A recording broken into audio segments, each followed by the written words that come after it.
Ranch Express Courier Private Limited. Domestic International Cargo. உங்கள் இல்லம் தேடி வந்து courier booking delivery செய்து தரப்படும். எல்லாருக்கும் வணக்கம். இந்திய அரசியல் சாசனம் நம்ம தமிழ்நாட்டில் இருக்கிற எல்லாருக்குமே கொடுத்துருக்கிற உரிமையில் ரொம்ப முக்கியமானது ஓட்டிங் ரைட், வாக்குரிமை. ஒரு மனுஷன் உயிரோடு இருக்கான்றதுக்கு அடையாளமாக இருக்கிறதுல அவனோட ஓட்டுரிமை ரொம்ப முக்கியம். அதனால தான் voting is not only our right but also our life. ஒரு முக்கியமான விஷயத்தை பற்றி இப்போ நான் உங்ககிட்ட ஷேர் பண்ண போகிறேன். இது நான் ஃபஸ்ட்டு கேள்விப்பட்ட உடனே எனக்கே ரொம்ப ஷாக்கிங்காக தான் இருந்தது. இப்போ நான் பேசிகிட்ருக்கிற இந்த நேரத்தில் தமிழ்நாட்டில் இருக்கிற நம்ம யாருக்குமே ஓட்டு போடுற உரிமையே இல்லைன்னு சொன்னால் நம்புவீங்களா? நீங்கள் உட்பட யாருக்குமே அது இல்லை. நான் பயமுறுத்துறேன்னு நினைக்காதீங்க, அதுதான் நிஜமும் கூட. கொஞ்சம் ஏமாந்தால் நம்மளை மாதிரியே இன்னும் லட்சக்கணக்கான பேருக்கும் இதே நிலைமை தான். ஓட்டு போடுற அந்த உரிமையே இல்லாத மாதிரி ஒரு நிலைமை வந்தாலும் வரலாம். இதுக்கு மெயின் ரீசன் அந்த எஸ்ஐஆர், ஸ்பெஷல் இன்டென்சிவ் ரிவிஷன், சிறப்பு தீவிர திருத்தம். இப்போது இந்த எஸ்ஐஆர் நம்ம தமிழ்நாட்டில் எப்படி ஒர்க் ஆக போகுது? கடந்த ஜனவரி மாதம் எடுத்த அந்த கணக்கெடுப்பில் 6,36,00,000 வாக்காளர்கள் நம்ம தமிழ்நாட்டில் இருக்கிறாங்க. ஆனால் அவங்க யாருக்குமே இந்த ஓட்டு போடுற உரிமையே இல்லை. அந்த பிஎல்ஓன்னு சொல்லுவாங்க, பூத் லெவல் ஆஃபீஸர்ஸ், வாக்குச்சாவடி நிலை அலுவலர். அவங்க தான் வீடு வீடாக போய் அந்த ஃபார்மை கொடுப்பாங்க. அதை நம்ம ஃபில்அப் பண்ணி கொடுக்கணும்.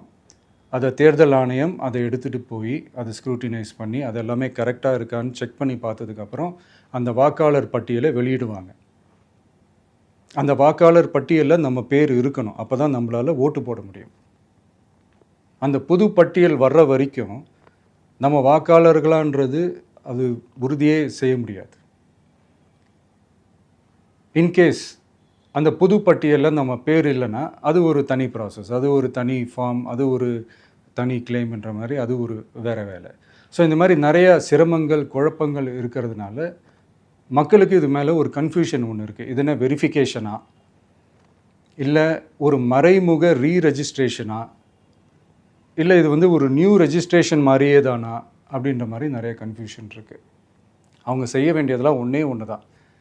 இந்த மாதிரி வீடு வீடாக போய் அந்த என்யூமரேஷன் ஃபார்ம் நம்ம ஃபில்அப் பண்ணி கொடுக்கும்போது அதுக்கான அக்னாலேஜ்மெண்ட்டை அந்த பிஎல்ஓ அந்த ஆஃபீஸர்கிட்ட இருந்து நீங்கள் வாங்கிக்கணும். அது ரொம்ப முக்கியம். இது நான் சொல்கிறது வாக்காளர் பட்டியலில் ஆல்ரெடி உங்கள் பேர் இருக்கிறவங்களுக்கு நான் சொல்கிறேன். இப்போ புது வாக்காளர்கள், ஃபஸ்ட் டைம் ஓட்டர்ஸ், அவங்களுக்கு ஃபார்ம் 6ன்னு ஒன்று இருக்குது.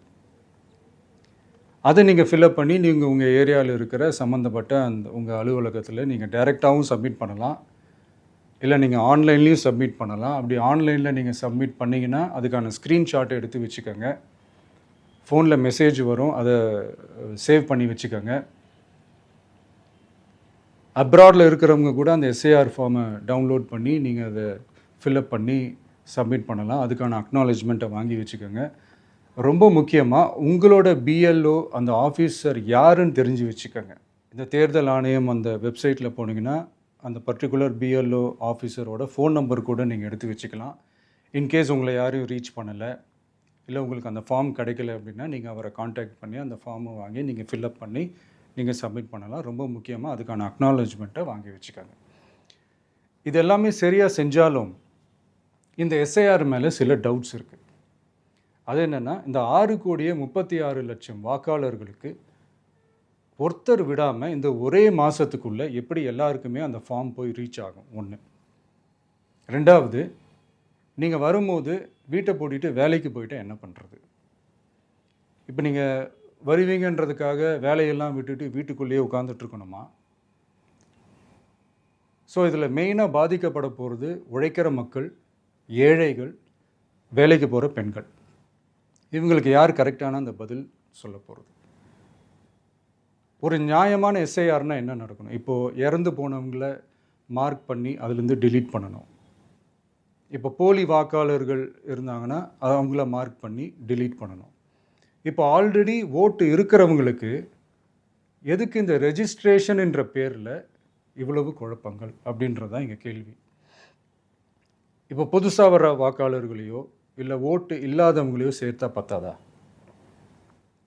இப்போ ரீசெண்டாக நடந்த இப்போ எலெக்ஷன் 2021, 24 எப்படி எல்லாருமே ஓட்டு போட்டோம்? அதில் ஓட்டு போட்டவங்க கூட இப்போ புதுசாக ரெஜிஸ்டர் பண்ணணும்னா அது ஏன் அந்த கன்ஃபியூஷன் அப்படின்றதான் நாங்கள் கேட்குறோம். அதனால தான் நாங்கள் எஸ்ஐஆரை எதிர்க்கிறோம். இப்போ புதுசாக சில கம்ப்ளைண்ட்ஸ்லாம் வர ஆரம்பிக்குது. அது என்னென்னா முக்கியமாக நம்மளுடைய டிவிகே தோழர்களுக்கு அந்த ஃபார்ம் கிடைக்க மாட்டேங்குது, கொடுக்க மாட்டேன்றாங்க அப்படின்ற சில கம்ப்ளைண்ட்ஸ். இது யார் பண்ணுறாங்க அப்படின்றது நான் தான் சொல்லி தெரிய வேணும்னு ஒன்றும் அவசியம் இல்லை உங்களுக்கு. இப்போ இருக்கிற ஆட்சியாளர்கள் அவங்களுக்கு கைப்பாவையாக இருக்கக்கூடிய சில பேர் வந்து இதை செய்ய ஸ்டார்ட் பண்ணியிருக்கிறாங்க. அதனால் மைடியர் வர்ச்சுவல் வாரியர்ஸ், இதை வந்து சாதாரணமாக எடுத்துக்காதீங்க. இது எல்லாருக்குமே அந்த ஃபார்ம் போய் ரீச் ஆகணும். இதில் ரொம்ப உறுதியாக இருங்க. அதையும் மீறி உங்களுக்கு அந்த ஃபார்ம் கிடைக்கலன்னா இருக்கவே இருக்கும் ஆன்லைன். தேர்தல் ஆணையம் அந்த வெப்சைட்டில் போய் அந்த ஃபார்மை டவுன்லோட் பண்ணி நீங்கள் ஃபில்அப் பண்ணி சப்மிட் பண்ணலாம். உங்கள் வீட்டில் இருக்கிறவங்களுக்கு நீங்கள் செஞ்சு கொடுங்க, பக்கத்து வீட்டில் இருக்கிறவங்களுக்கு செஞ்சு கொடுங்க, தெரிஞ்சவங்களுக்கு, தெரியாதவங்களுக்கு, பழகினவங்களுக்கு, பழகாதவங்களுக்கு எல்லாருக்குமே நீங்கள் தயவு செஞ்சு கொடுங்க. அண்ட் ரொம்ப முக்கியமாக நம்ம ஜென்சி கிட்ஸ், நம்ம ஃபஸ்ட் டைம் ஓட்டர்ஸ், நம்ம புது வாக்காளர்கள், நம்ம நண்பா நண்பிகள், அவங்க ரொம்ப கேர்ஃபுல்லாக இருக்கணும். நான் ஆல்ரெடி சொன்ன மாதிரி உங்களுக்கான ஃபார்ம், அந்த ஃபார்ம் நம்பர் 6, அதை கரெக்டான டீட்டெயில்ஸோட கரெக்டான உங்கள் டாக்குமெண்ட்ஸை வச்சு அதை சப்மிட் பண்ணுங்கள். ஏன்னா வரப்போகிற தேர்தலில் நீங்கள் தான், அந்த ஜென்சி வாக்காளர்கள் தான் மிக முக்கியமான ஒரு ஃபோர்ஸ் அப்படின்றது எல்லாருக்குமே தெரிஞ்ச ஒரு விஷயம். அதனால் உங்களை டிஸ்டர்ப் பண்ணுறதுக்கு, உங்கள் பேரை அதில் இன்க்ளூட் பண்ணாமல் செய்கிறதுக்கு என்னென்ன வேலைகள் செய்யணுமோ, என்னென்ன தில்லுமுள்ளு வேலைகள் செய்யணுமோ எல்லாமே அவங்க செய்வாங்க. இது நமக்கு எல்லா திசையிலையும் எல்லா பிரச்சனைகள் கொடுத்துட்டு தானே இருக்கிறாங்க. அது டிஃபால்ட்டாக நடந்துட்டு தான் இருக்கும். அது ஒன்றும் பண்ண முடியாது. ஸோ அந்த மாதிரி ஓட்டு போடுற விஷயத்துலேயும் அவங்க என்ன மாறவா போகிறாங்க? இப்போ நான் சில மீட்டிங்ஸ்லலாம் ரிப்பீட்டடாக ஒரு விஷயம் நான் சொல்கிறேன்ல, 2 பேருக்கு நடுவில் தான் போட்டி அப்படின்ட்டு. அது மேடைக்கு மேடை அவங்க அதை ப்ரூவ் பண்ணிகிட்டு இருக்கிறாங்க.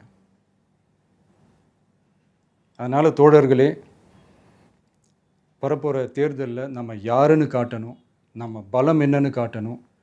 அதுக்காக அந்த பலமான, அந்த பவர்ஃபுல்லான ஆயுதத்தை நம்ம கையில் எடுக்கணும். அந்த ஆயுதம் வேறு எதுவுமே இல்லை, ஓட்டு, வாக்கு, ஜனநாயகம். அது இருந்தால் தான் நம்ம அந்த வெற்றியை நோக்கியே நம்மளால் பயணிக்க முடியும். தமிழ்நாடே அந்த வாக்குச்சாவடி முன்னாடி திரண்டு நிற்கணும். அதை பார்த்துட்டு தமிழ்நாடே தமிழக வெற்றி கழகமா இல்லை தமிழக வெற்றி கழகம் தான் தமிழ்நாடா அப்படின்ற மாதிரி இருக்கணும். வீடுன்னு ஒன்று இருந்தால் தான் ஓடு மாற்ற முடியும்னு அறிஞர் அண்ணா அவர்கள் சொல்லியிருக்கிறாங்க. அந்த மாதிரி ஓட்டுன்னு ஒன்று இருந்தால் தான் இந்த நாட்டையே காப்பாற்ற முடியும். அப்புறம் இன்னொரு முக்கியமான விஷயம், அந்த எனிமரேஷன் ஃபார்ம் நீங்கள் ஆன்லைனில் நீங்கள் ஃபில்அப் பண்ணும்போது அதில் ஒரு சில ப்ராப்ளம்ஸ் வர்றதுக்கு வாய்ப்பு இருக்குது. அது உங்களுடைய ஓட்டர் ஐடியில் இருக்கிற உங்கள் பேரும், ஆதார் கார்டில் இருக்கிற பேரும், அந்த ஸ்பெல்லிங், இனிஷியல்ஸ் எல்லாமே ஒரே மாதிரி இருந்தால் தான் அது அக்செப்ட் ஆகும், இல்லைன்னா அக்செப்ட் ஆகாது. அது கொஞ்சம் கேர்ஃபுல்லாக பண்ணுங்கள். அது கொஞ்சம் யூசர் ஃப்ரெண்ட்லியாக இருக்கலாமேன்னு கேட்டதுக்கு அதெல்லாம் முடியாது, அதுக்கெலாம் வாய்ப்பு இல்லை, அதுக்கெலாம் ஆளுங்க இல்லை, பண்ண முடியாதுன்னு ரிப்ளை பண்ணிட்டாங்க. ஸோ அதனால் மைடியர் டிவிகே தோழர்களே, மைடியர் ஜென்சி படை பலமே, உஷாராக இருங்க, கான்ஃபிடெண்ட்டாக இருங்க, நல்லதே நடக்கும், வெற்றி நிச்சயம். மீண்டும் சந்திக்கும் வரை நன்றி, வணக்கம்.